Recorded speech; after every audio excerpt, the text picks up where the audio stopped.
Red Bull and Max Verstappen are at crossroads. Williams is pushing hard to get Franco a seat, and Mercedes is bringing an upgraded floor to Singapore. Do consider subscribing to the channel. Now let's get straight into the latest F1 news. Williams team principal James Vowles believes you have to let good drivers race as he weighs up working with Audi to find a permanent Formula One seat for Franco Colapinto. The Argentinian began the year in Formula 2, but was promoted for the final 9 F1 races to partner Alex Albon in place of Logan Sargent, who had struggled to improve his form in a tricky second season. Colapinto was right on the pace on his bow in the Italian Grand Prix, and, despite a crash in Baku practice, regrouped to out-qualify Albon before picking up his maiden points by finishing 8th in the Azeri capital. But while his form has been impressive, Colapinto's career with Williams is at a dead end, at least for next season. At the end of his cameo, he will stand aside for current Ferrari driver Carlos Sainz, who was announced as Albon's 2025 teammate at the start of the summer break. One way of keeping Colapinto on the grid would be to open negotiations with the Sauber team, which will become Audi in 2026 and has a free seat next season. In an exclusive interview with Autosport, Vowles insisted he was open to talks that would allow Colapinto to take his place alongside Nico Hülkenberg with the rival outfit. In 2 races, he showed the world he's deserving of a place in Formula One, said Vowles. I have always been a firm believer that you have to let good drivers race. So we'll see if we can find a way of working with Audi in that circumstance. That's what I was implying for next year. Let's see what it ends up being because we have our driver lineup cemented. I think it's still the right lineup for Williams as we're growing and becoming world championship material. But I'm incredibly proud, like a father, of what Franco's achieved and want him to be successful. And also the right way of having him back here in Williams performing is making sure that he's building his career. Simple as that. Asked whether a release would be possible while keeping Colapinto within the family, Vowles replied, I won't go into the contractual arrangements, but he will always be within the family. That's what you need to know, but that doesn't mean he can't race elsewhere. Falling off the pace after their pre-summer break resurgence, Mercedes are pinning their hopes on a new floor that they'll introduce in Austin.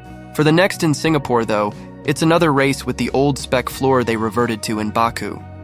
Mercedes enjoyed a purple patch in the run-up to Formula One's summer break, winning 3 of the last 4 races, which prompted talk of a challenge for a top 3 spot on the season's podium. But in a season in which several teams, including championship leaders Red Bull, have made missteps with their upgrades, Mercedes were unsure about the new floor that they brought to the Belgian Grand Prix. So much so, they reverted to the old floor after the Friday practice. The new floor was back on the W15 at the Dutch Grand Prix, and happy with the initial feel on the Friday, they kept it on for the rest of the weekend, only for the drivers to finish 7th and 8th with George Russell ahead of Hamilton. Again, falling short of the podium in Italy, where Hamilton was the best-placed Mercedes driver in 5th place, Mercedes' trackside engineering director Andrew Chauvelin said they had to ask themselves the difficult question of whether there is anything subtle in the handling characteristics that this package might be doing that we haven't anticipated. The team ultimately made the call not to run the problematic floor in Baku, reverting to the pre-Spa design. But while Russell did finish 3rd in Azerbaijan, it was an inherited podium with the driver on course for P5 before Carlos Sainz and Sergio Perez's late race crash. Wolff revealed the drivers will have that same floor at the next race in Singapore before Mercedes debut a new design at the United States Grand Prix. It's not like this was night and day, the team principal told the media in Baku. We still suffered from the same balanced performance that we had on the new floor. So in Singapore, we have the same one that's going to shift over, and we need to race that. But from Austin onwards, we'll probably go to a new specification. And by new, he means new spec, not the Spa spec, but what gets raced will be decided after practice. I think we need to go over the data, he added. You go for a new when the new didn't work properly, but the old one doesn't work either. So the old new or new, we don't know yet. Last season, Mercedes bolted a new floor onto the W14 at the United States GP with Hamilton second at the checkered flag before he was disqualified for a technical infringement with excessive wear on his skid block. Mercedes sit 4th in the Constructors' Championship with 7 races remaining, 116 points behind Ferrari and 227 ahead of Aston Martin. On paper, Max Verstappen's championship hopes took another blow in Azerbaijan, but the Baku weekend hinted there are reasons for optimism at Milton Keynes.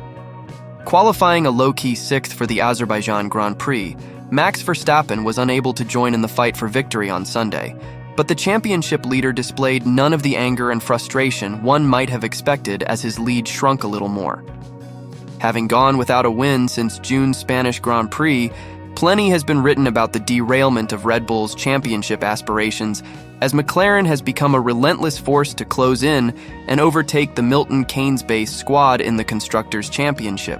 While Woking has improved the McLaren MCL38, seemingly at will, Red Bull's development path for the RB20 has seen the reigning world champions stumped by the real-world behavior of their car, as team boss Christian Horner has spoken about a disconnect in the data between the team's wind tunnel figures and what is happening to the car on the track.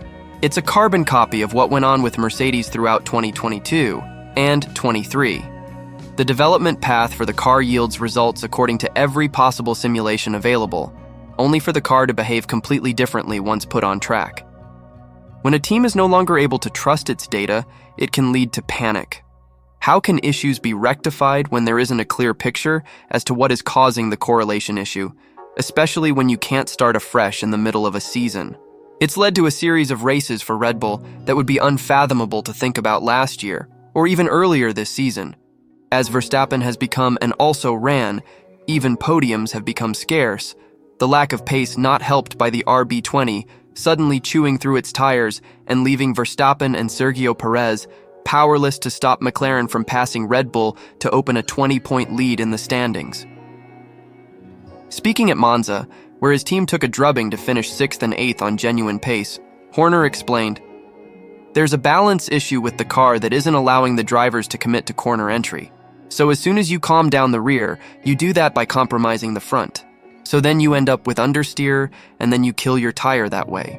Turning towards experimenting with things, a previous specification floor at Zandvoort was brought in a bid to establish a known baseline, but this didn't work to improve things either.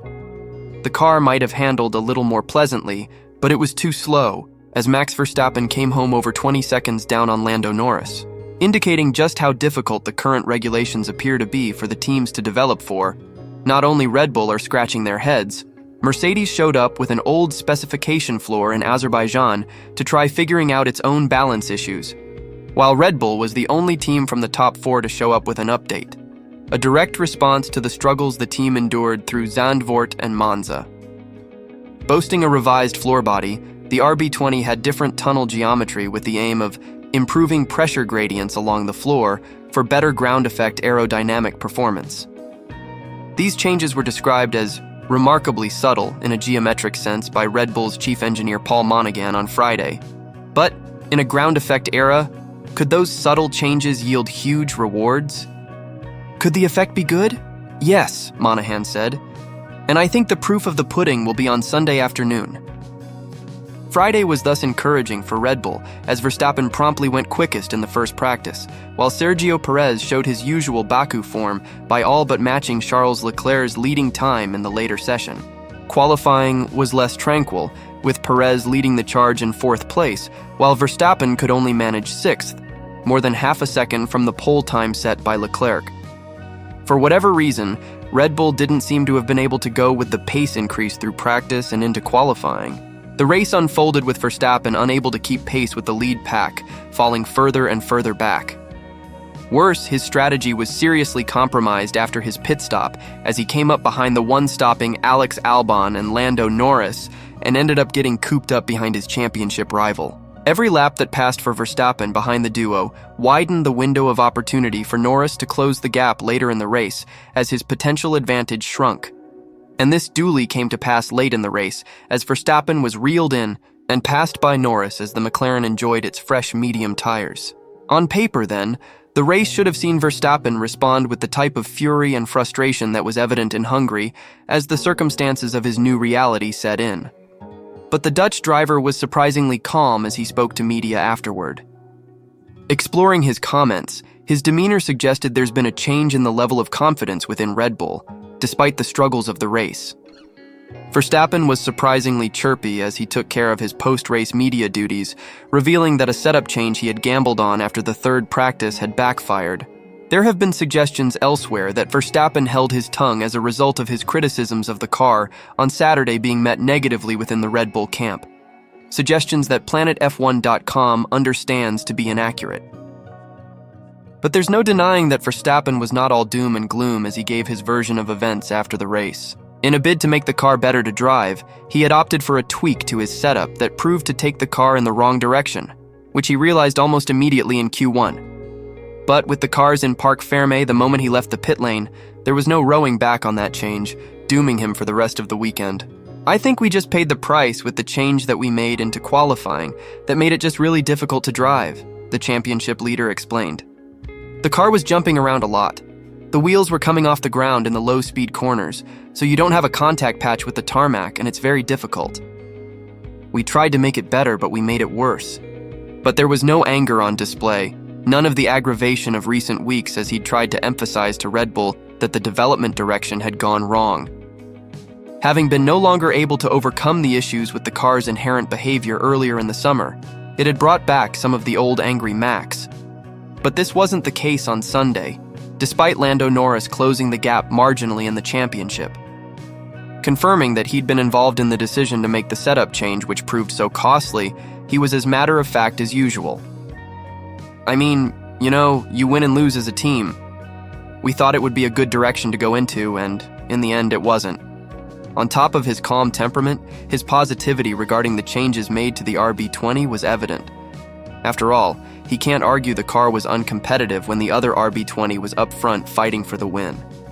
Undoubtedly reassured by seeing Sergio Perez fight for victory and the podium places for the first time since China, a driver he knows he's got the measure of 9 times out of 10, Verstappen's comments indicated that he was much happier with the handling of his car and the rapid response of Red Bull to the increasingly critical position it has found itself in. I think it was a good step, yeah, he said of the revised floor. The overall behavior is better.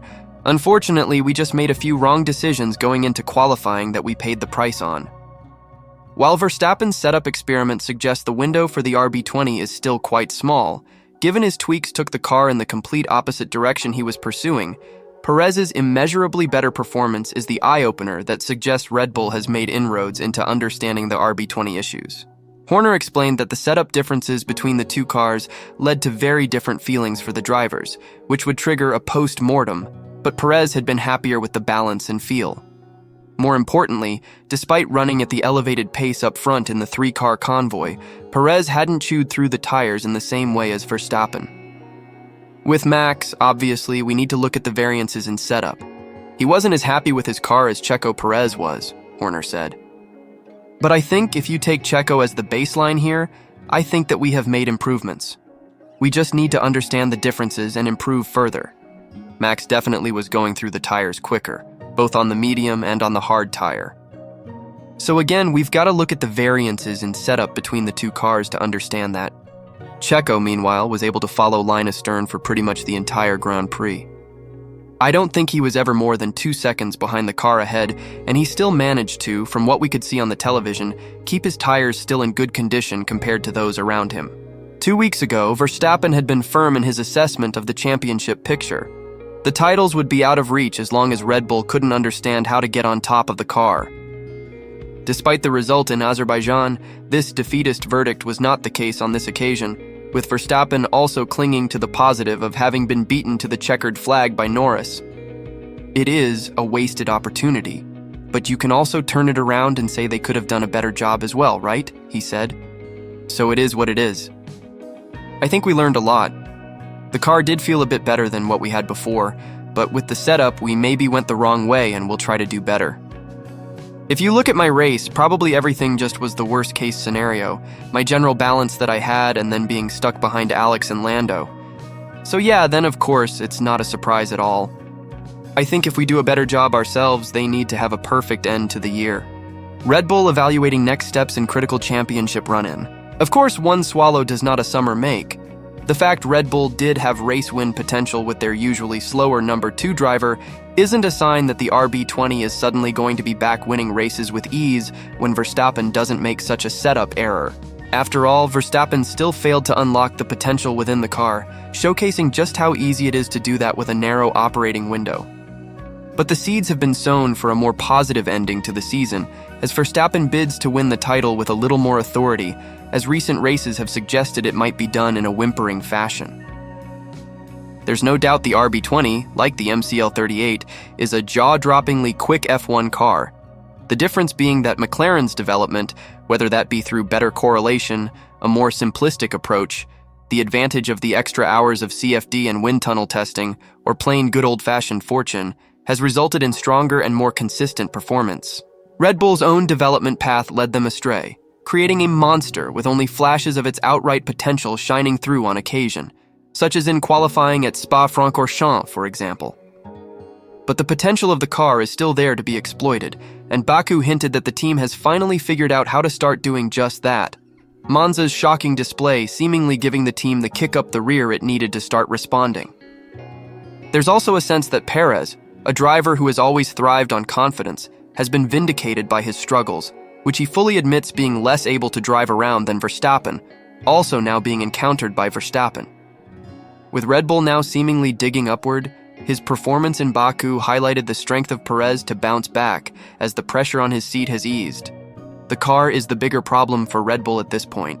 The lessons are kind of ongoing, and the immediate reaction tends to be seen in the later races, Monahan said. So, it's a testament to everybody that we got the new floor here. A lot of hard work, and that hard work will continue. Singapore is only a week away, so that will be potentially another evolution for us. We're not going to sit still from these comments from Verstappen or our performance in Monza and do nothing to bring here and hope. There are many ways to address what we found on the car or the car's behavior from Monza, and it touches all the aspects of the car, not just whether we revise a floor geometry or wing geometry. In recent weeks, there have also been comments from Horner that Red Bull will be looking to introduce its own revised front wing with greater flexibility. The team has sought clarification from the FIA regarding the flexing McLaren front wings, and with the FIA dragging its heels on introducing more strict static tests, there's no rule stopping Red Bull and Ferrari from making its own front wings that little bit more flappy. With Monahan suggesting more evolution on the floor front, if Baku was indeed the first step in the right direction of understanding what went wrong, Singapore will likely prove a decisive event on whether or not Red Bull needs to respond with a major upgrade package as it figures out its development and resource allocation for the rest of the season as F1 2025 hoves into view. A month-long gap after Singapore gives Red Bull the freedom to potentially do more, Monahan said, although there are other factors to be taken into account for the Austin weekend that comes afterward. The real priority is you don't force yourself into doing upgrades, he explained. The disciplined approach is to say, is it valuable enough to spend the money to do it to take it to Austin? And don't forget, Austin's a sprint race, so you're going to roll the dice in FP1 and then go, okay, yes, no, indifferent, keep it, not keep it. But that then leaves us potentially with few of any one piece. So your choices for Austin are team-dependent and somewhat confidence-dependent. Look, we're pushing hard. We're now not defending, we're chasing. So it changes the dynamic again, and we're just going to throw everything at it. That's it for today's video. I'll see you in the next one.